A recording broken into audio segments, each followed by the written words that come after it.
पिछले क्लास में हम लोगों ने पढ़ा था स्वर संधि, आज हम लोग पढ़ेंगे व्यंजन संधि और उनके नियम। चलिए स्टार्ट करते हैं। व्यंजन संधि मैंने लिखा है, व्यंजन संधि का परिभाषा कि जहाँ व्यंजन के साथ स्वर का मेल हो, जहाँ व्यंजन के साथ स्वर का मेल हो। दूसरा कंडीशन क्या बनता है कि जब व्यंजन के साथ व्यंजन का मेल हो। इन दोनों कंडीशन में कौन सी संधि बनती है? व्यंजन संधि बनती है। यानी कि हम कह सकते हैं कि जब व्यंजन संधि के साथ स्वर या व्यंजन आए तो उस समय कौन सी संधि बनती है? व्यंजन संधि बनती है। चलिए इतना क्लियर हो गया, तो आगे चलते हैं। पढ़ेंगे हम लोग आज व्यंजन संधि के नियम। क्या पढ़ेंगे? व्यंजन संधि के नियम। पहला नियम कहता है कि प्रत्येक वर्ग का पहला वर्ण का तीसरा या पांचवें वर्ण में परिवर्तन। यदि किसी व्यंजन में का पहला वर्ण आ रहा है तो उसी वर्ग के तीसरे या पांचवें वर्ण में क्या होता है? वो परिवर्तित हो जाता है। जैसे मैंने लिखा है कि क का ग में, क किस में परिवर्तित हो जाएगा? आधे ग में। देखिए यहाँ पे मैंने एक एग्जाम्पल लिखा है कि दिक में गज जोड़ रहे हैं तो पहला वर्ण मिल रहा है और यहाँ पे तीसरा वर्ण मिल रहा है, तो ये किस में परिवर्तित हो जाएगा? पहले का तीसरे में। तो क्या बनेगा? दिग्गज। क्या बनेगा? दिग्गज। जैसे मैं एक और एग्जाम्पल लेता हूं, दिक और प्लस अंत। क्या ले रहा हूं? दिक प्लस अंत। तो इसको जब मिलाएंगे, ये कौन सा है? वर्ण का पहला, ठीक है। तो ये किस में परिवर्तित हो जाएगा? वर्ण के उसी वर्ग के तीसरे अक्षर में। तो क का तीसरा अक्षर क्या होता है? क ख ग किस में परिवर्तित हो जाएगा? ग में। क्या बनेगा? दिगंत। क्या बनेगा बेटा? दिगंत। यानी कि किसी भी वर्ण का पहला अक्षर यदि आ रहा है तो वो किस में परिवर्तित हो जाएगा? तीसरे में। जैसे मैं बोलूँगा एक और कि सतधन भावना। क्या बोलूँगा? सतधन भावना। मैं बोल रहा हूँ कि सत और प्लस भावना, तो क्या बनेगा? त थ द। त के तीसरा अक्षर क्या होता है? त वर्ग में द होता है, तो ये किस में परिवर्तित हो जाएगा बाबू? द में। सद्भावना। क्या बन जाएगा? सद्भावना। इसका संधि कैसे करते हैं? तो पहला, ये जो पहले का लास्ट वाला है वही परिवर्तित हो जाता है, बाकी दूसरा वाला वैसे का वैसे लिख देते हैं।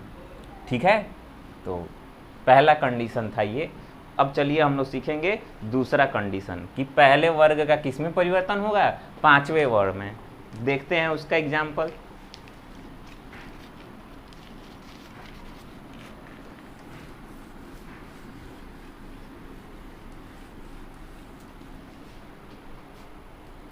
जैसे मैं बोलूँगा कि वाक्मय। क्या बोलूँगा? वाक्धन मैं। वाक और प्लस मैं। देखो यहाँ पे वो क के साथ क्या आ रहा है? म आ रहा है, यानी कि अंतिम अक्षर आ रहा है, तो ये किस में परिवर्तित हो जाएगा? इसी वर्ग के अंतिम अक्षर में। तो क वर्ग का पांचवा अक्षर क्या होता है? क वर्ग का पांचवा वर्ग क्या होता है? क ख ग घ अंग। तो क्या बन जाएगा ये? और ये मैं वैसे का वैसा। क्या बनेगा? वाक मैं। जैसे मैं बोलूंगा षष्ठ मुख। क्या बोलूंगा? षष्ठ और प्लस मुख। क्या बोल रहा हूं बेटा? षष्ठ प्लस मुख। तो इसमें क्या बनेगा? ट। ट वर्ग का पांचवा अक्षर कौन सा होता है? बताइए। ट ठ ड ढ ड़। क्या होता है? ड़ होता है। तो ये क्या बनेगा? षष्ठ मुख। क्या बनेगा? श आधा ड़ और ये वाला मुख। समझ में आया ये वाला कंडीशन? यानी कि किसी भी वर्ग का पहला अक्षर किस में परिवर्तित होता है? तीसरे में। या पहला अक्षर किस में परिवर्तित होता है? पांचवें में। पहला तीसरे में परिवर्तित कब होगा? जब दूसरे व्यंजन आएंगे तब। और पहला पांचवें में परिवर्तित कब होगा? जब यहाँ पे म आएगा तब। म आ जाए, न आ जाए, तो ये किस में परिवर्तित होगा? पांचवें में होगा। पहला कंडीशन क्या होता है? समाप्त।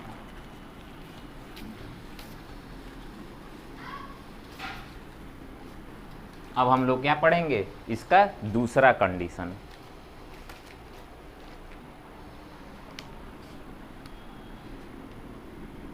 यदि सम उपसर्ग के साथ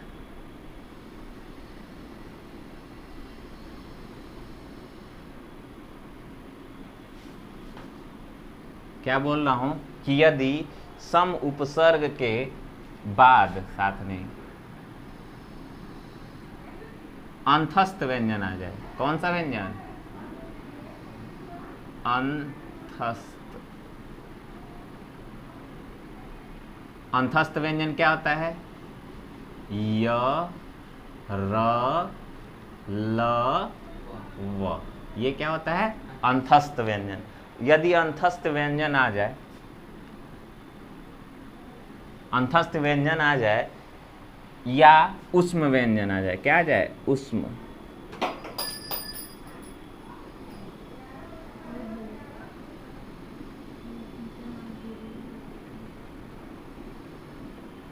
उष्म व्यंजन क्या होता है?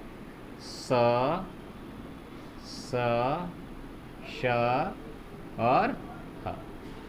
कह रहे हैं कि यदि सम उपसर्ग के बाद अंतस्थ व्यंजन आ जाए या उष्म व्यंजन आ जाए तो सम उपसर्ग का किस में परिवर्तित हो जाता है? अनुस्वार में। तो सम व्यंजन अनुस्वार में बदल जाता है। किस में बदल जाता है बेटा? अनुस्वार में। अनुस्वार क्या होता है? ये अनुस्वार में परिवर्तित होता है।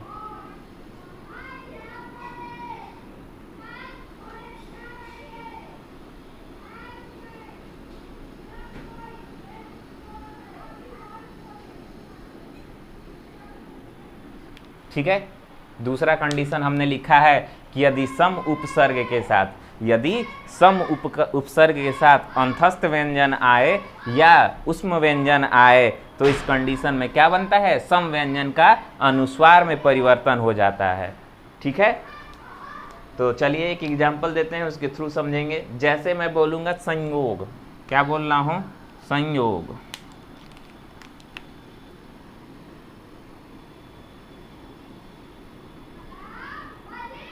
दूसरा क्या मैं बोलूंगा? संरक्षण।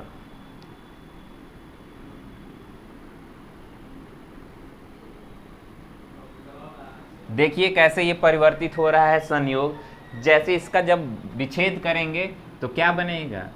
सम, क्या बन रहा है? समधन योग। क्या बन रहा है बेटा? समधन योग। तो देखिए इस संयोग में इसका उपसर्ग क्या आया है? सम आया है। इस संयोग में इसका उपसर्ग क्या आया है? सम आया है। तो ये उपसर्ग किसमें परिवर्तित हो गया है बेटा? अनुस्वार में। किसमें परिवर्तित हो गया है? अनुस्वार में। जैसे संरक्षण, संरक्षण का लिखेंगे तो क्या बनेगा? सम प्लस क्या बनेगा बताइए? रक्षण। Very good. ये सम का परिवर्तन किसमें हो गया है? अनुस्वार में। ठीक है। यहां पे क्या आ रहा है? म धन य। म धन य मिल के क्या बना दे रहा है बेटा? अनुस्वार बना दे रहा है। यहाँ पे क्या मिल रहा है? म और धन र मिल के क्या बना दे रहा है? अनुस्वार बना दे रहा है। ठीक है। तो या तो य आ जाए, या तो र आ जाए, या तो ल आ जाए, या तो व आ जाए, या इसमें से स आ जाए, श आ जाए, फ आ जाए या ह आ जाए। तो ये सम किसमें परिवर्तित हो जाता है? अनुस्वार में। चलिए अगला कंडीशन देखते हैं हम लोग।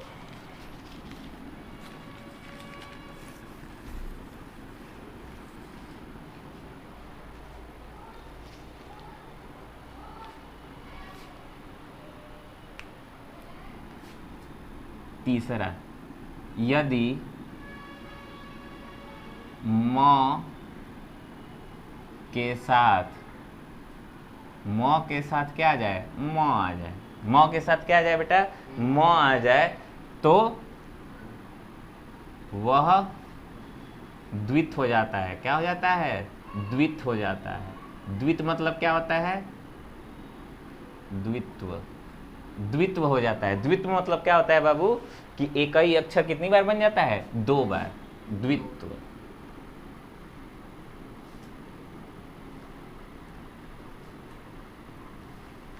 एक ही अक्षर कितनी बार हो जाता है बेटा, 2 बार। जैसे म के साथ म आ जाए तो कितनी बार हो जाएगा, म आधा म और पूरा म। जैसे सम धन मोहन, जैसे मैं एग्जाम्पल लिख रहा हूं, सम प्लस मोहन।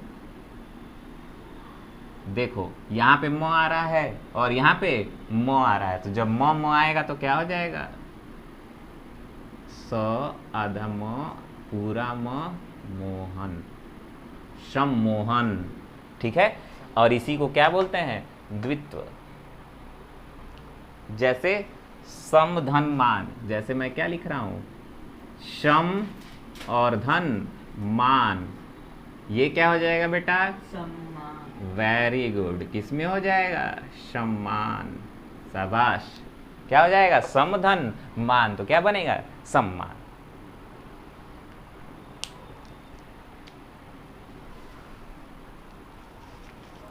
चलो ये कंडीशन समझ में आ गया है। नेक्स्ट कंडीशन पे चलते हैं अपने।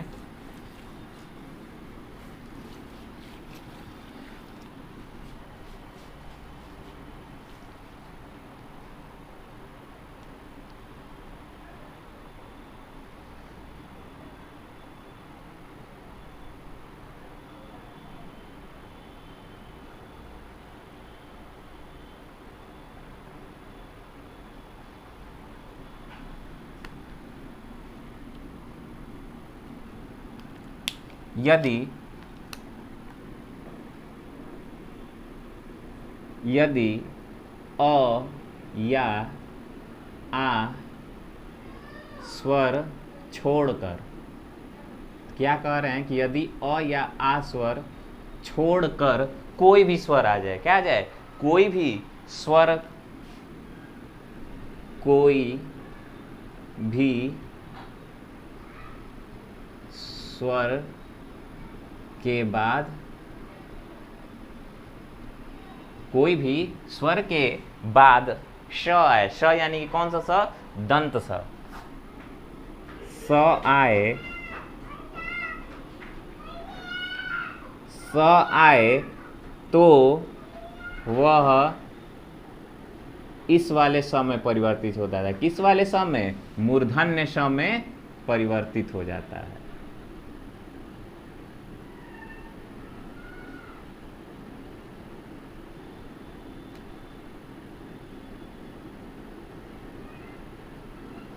मैंने कहा कि यदि अ आ छोड़ स्वर, अ और आ स्वर छोड़कर कोई भी स्वर के बाद दंत स आए तो वो किस में परिवर्तित हो जाता है, मूर्धन्य स में परिवर्तित हो जाता है। देखो एग्जाम्पल, जैसे अभिधन सेक, जैसे मैं क्या लिख रहा हूं,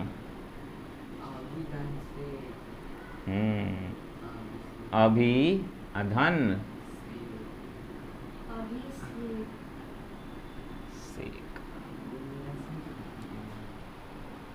क्या बोलना हूं बाबू, अभिधन सेक। देखो इसमें किसकी मात्रा है, छोटी ई की। इसमें क्या है बेटा, ये वाला स है, कौन सा स, दंत स है, तो ये किस में परिवर्तित हो जाएगा, मूर्धन्य स में। किस में परिवर्तित होगा, मूर्धन्य स में। तो अभी वैसे का वैसे, और ये जो स है किस में बदल जाएगा, ये वाले स में, और ये क्या बन जाएगा, अभिषेक।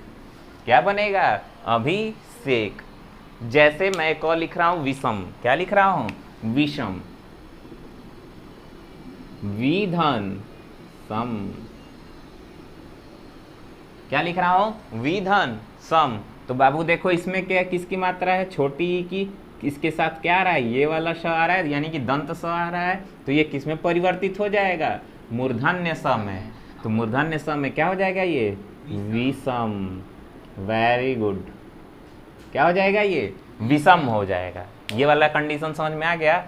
जब अ या आ के बाद कोई भी स्वर आ जाए, उसके साथ क्या है, श आए, तो किस में परिवर्तित हो जाता है, श में। चलिए नेक्स्ट कंडीशन देखते हैं।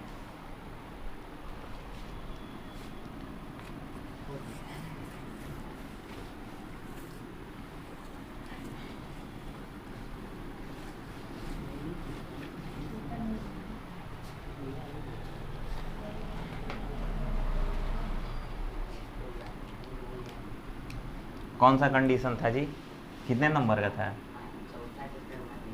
5वां कराना है। चलिए 5वां, यदि तो के बाद, क्या कह रहा हूं कि यदि तो के बाद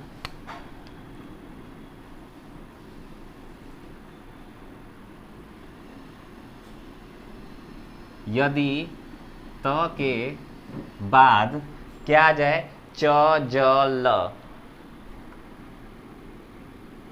च ज और ल वर्ण आए।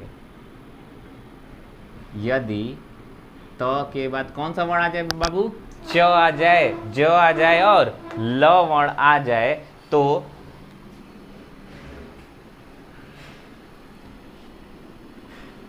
तो का परिवर्तन, तो का परिवर्तन किसमें हो जाता है, क्रमशः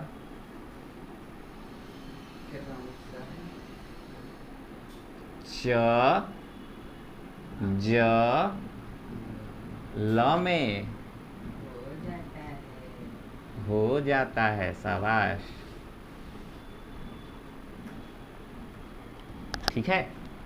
जैसे मैं बोलूंगा सच्चरित्र, सचधन चरित्र,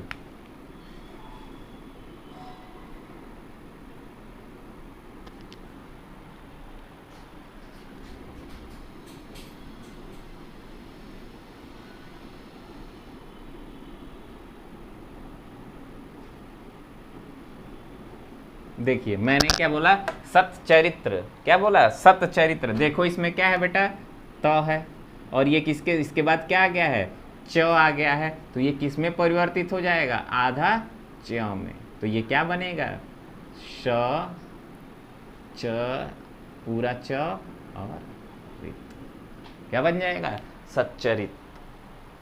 जैसे मैं बोलूंगा उच्चारण, क्या बोलूंगा, उच्चारण,